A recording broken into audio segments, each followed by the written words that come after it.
नमस्कार मैत्रिणींनो, मी अश्विनी. तुमच्या माझ्या अर्थात आपल्या सगळ्यांच्या लाडक्या मराठवाडा किचन या यूट्यूब चॅनलमध्ये तुमचं मनापासून स्वागत आहे. आज आपण अगदी हॉटेल स्टाईल अशी व्हेज कोफ्ता करी बनवत आहोत. ही रेसिपी खूप सोपी आहे. तुम्ही सुद्धा पहिल्याच प्रयत्नात अगदी हॉटेल स्टाईल ही कोफ्ता करी बनवू शकताय. मराठवाडा किचनच्या पद्धतीने जर तुम्ही छोट्या छोट्या टिप्स या व्हिडिओमधल्या जर फॉलो केल्या तर तुमची सुद्धा कोफ्ता करी तितकीच टेस्टी आणि अप्रतिम अशी चवीची बनणार आहे. त्यामुळे व्हिडिओ तुम्ही शेवटपर्यंत पहा. नवीन असाल, आपल्या चॅनलला तुम्ही आणखीन सबस्क्राईब केलं नसेल तर सगळ्यात अगोदर सबस्क्राईब करा, बेल आयकॉन प्रेस करा, म्हणजे मी टाकलेल्या नवनवीन रेसिपीचे नोटिफिकेशन तुम्हाला मिळेल आणि अशा भन्नाट रेसिपीज तुम्हाला पाहायला भेटतील. तर चला मग आता वेळ न घालवता आपण रेसिपीला सुरुवात करूया. कोफ्ता करी बनवण्यासाठी इथं बघा मी बारीक खिसलेला 1 वाटी कोबी घेतलेला आहे. आता कोबीमधील जे पाणी आहे ते पूर्ण आपल्याला काढून घ्यायचं आहे. त्यासाठी इथं मी यामध्ये 1 चमचा मीठ टाकून घेतलेलं आहे. मीठ टाकल्यामुळे कोबीमधलं जे आपण खिसल्यानंतर पाणी निर्माण होतं ते पूर्ण साईडला निघतं. मग आपल्याला पुढे जे आपण यामध्ये पिठं टाकणार आहोत त्याचा आपल्याला अंदाज येतो. त्यामुळे कोफ्ता करी बनवत असताना ही खूप महत्त्वाची टिप्स आहे. यामधलं आपल्याला पूर्ण पाणी काढून घ्यायचं आहे. पाणी जर तुम्ही यामधलं काढून नाही घेतलं तर यामध्ये भरपूर अशी पिठं आपल्याला वापरावी लागतात आणि मग त्याचा पूर्ण असा अंदाज येत नाही, पातळसर असं पीठ बनतं. आता हे पाणी तुम्ही ज्या वेळेस आपण भाजीची ग्रेव्ही बनवतो त्यावेळेस सुद्धा वापरात येईल. यामध्ये टाकून घेतलेली आहे पाव वाटी रवा, 1 वाटी टाकून घेतलेला आहे छोटी बेसन पीठ. इथं बघा यामध्ये टाकून घेतलेली आहे भरपूर अशी कोथिंबीर, 1 चमचा टाकून घेतलेला आहे अद्रक लसणाचं वाटण, पाव चमचा टाकून घेतलेली आहे लाल मिरची पावडर आणि अर्धा छोटीशी वाटी आपण यामध्ये टाकून घेतलेले आहेत हिरव्या मिरचीचे काप. चवीनुसार मीठ टाकलेलं आहे, 1 चमचा कसुरी मेथी टाकून घेतलेली आहे आणि 1 वाटी आपण इथं बारीक खिसून घेतलेलं पनीर टाकलेलं आहे. पनीर टाकल्यामुळे कोफ्ते अगदी मऊसूत आणि ग्रेव्हीमध्ये सुद्धा दाटसरपणा भरपूर असा येतो. कोफ्ते जर तुमचे मऊसूत असे बनले तरच कोफ्ता करी सुद्धा खाण्यासाठी चविष्ट, खमंग आणि अगदी परफेक्ट अशी रेसिपी बनते. आता हे सगळं आपल्याला मिक्स करून घ्यायचं आहे आणि याचे थोडंसं हाताला तेल लावून आता गोल आकारामध्ये म्हणा किंवा मग जे आपल्याला हवे आहेत त्या आकारामध्ये इथे तुम्ही कोफ्ते बनवू शकताय. तर इथे मी या पद्धतीने हे कोफ्ते बनवून घेतलेले आहेत. या पद्धतीने नक्की तुम्ही कोफ्ता करी करून बघा. खूप सोपी म्हणजे रेसिपी आहे. तुम्ही सुद्धा मराठवाडा किचनच्या पद्धतीने जर बनवलं तर अगदी हॉटेल स्टाईल ही भाजी बनवू शकताय. इथे बघा सगळे कोफ्ते आपले बनवून तयार झालेले आहेत. तर आता आपल्याला तळून घ्यायचे आहेत. तळण्यासाठी सुरुवातीला कडकडीत तेलामध्येच हे तळून घ्या. त्यामुळं काय होतं, वरून कुरकुरीतपणा येतो आणि परत एकदा 5 मिनिट याला अगदी मंद आचेवर तळून घ्या. 5 मिनिटं मंद आचेवर तळल्यामुळं काय होतं, आतून अजिबात कच्चे राहत नाहीत, व्यवस्थित असे मऊसूत तळले जातात. कोफ्ता करी बनवण्याची ही खूप सोपी रेसिपी आहे.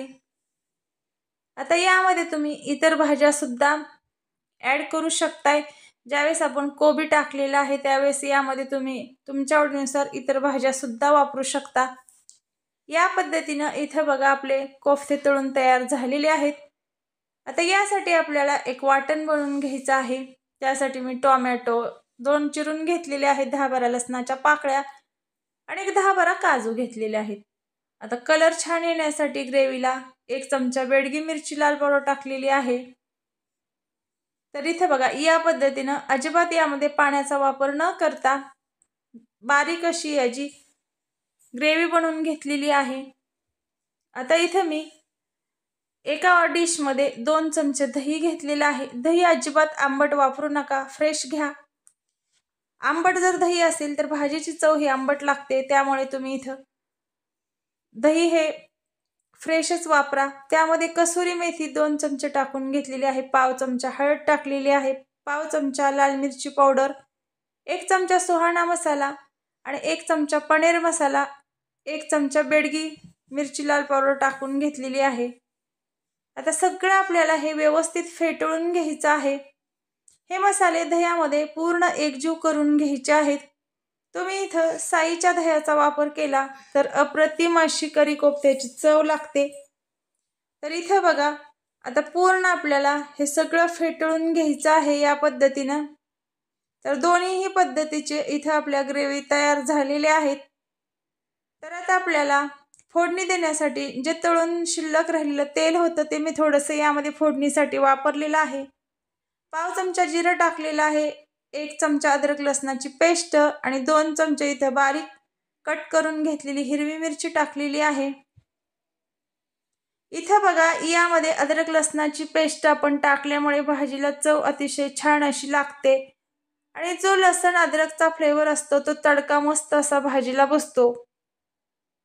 यामध्येच आता जे आपण टोमॅटोचं वाटण बनवून घेतलं होतं ते पूर्ण आपल्याला यामध्ये टाकून घ्यायचं आहे आणि त्यामध्येच आता आपल्याला जे आपण दही टाकून मसाले एकत्र केले होते ते सुद्धा आपल्याला यामध्ये टाकून घ्यायचे आहेत आणि ही ग्रेव्ही आपल्याला व्यवस्थित मंद आचेवर परतून घ्यायची आहे.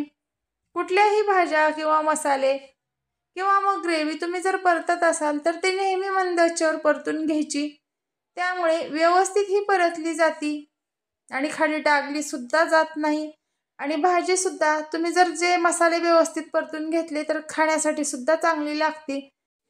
यामध्ये टाकून घेतलेलं आहे 1 वाटी बारीक खिसलेलं पनीर. व्हेज कोफ्ता करी बनवत असताना त्यामध्ये पनीर वापरल्यामुळे भाजीची चव आणखीन वाढते. आता व्यवस्थित आपल्याला याला एक उकळी घ्यायची आहे. चवीनुसार यामध्ये मीठ टाकून घेतलेलं आहे आणि पाव चमचा इथं आपण साखर टाकून घेतलेली आहे. साखर यामध्ये टाकल्यामुळे अगदी खट्टी आणि मिठी अशी याची चव लागते. आता इथं तळून घेतलेले कोफ्ते आपल्याला यामध्ये टाकून घ्यायचे आहेत. आता कोफ्ते आपण व्यवस्थित तळून घेतल्यामुळे इथं आपल्याला जास्त काही याला शिजवून घेण्याची आवश्यकता नाही.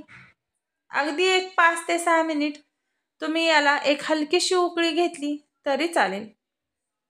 नक्की तुम्ही सुद्धा या पद्धतीने ही कोफ्ता करी करून बघा आणि मला कमेंट करून सांगा तुमची सुद्धा मराठवाडा किचनच्या पद्धतीने तितकीच टेस्टी झालेली आहे का. आता भरपूर अशी वरून टाकून घेतलेली आहे कोथिंबीर आणि आपण इथं गॅस बंद केलेला आहे आणि एक डिश यावरती झाकून जो कोथिंबीरीचा फ्लेवर होता तो याला मस्त असा बसलेला आहे. ही रेसिपी जर आपण बनवायला गेलो तर वेळ सुद्धा खूप कमी लागतोय, पण व्हिडिओ सांगितल्याप्रमाणे छोट्या छोट्या टिप्स असतात पण खूप महत्त्वाच्या असतात. आता मी कोबी म्हणजे मिक्स करत असताना सांगितलेलं आहे त्यामधलं पाणी जर तुम्ही पूर्ण काढून घेतलं ना तरच आपल्याला पुढे पिठाचा अंदाज येतो. आता इथं तयार झालेली आपली कोफ्ता करी मी एका डिशमध्ये काढून घेतलेली आहे आणि परत एकदा वरतून मस्त असं पनीर पेरून घेतलेलं आहे आणि भरपूर अशी कोथिंबीर, त्यासोबतच घेतलेला आहे कांदा आणि लिंबाची फोड. त्यासोबत आता आपण घेतोय गव्हाच्या पिठापासून बनवलेलं तंदूर.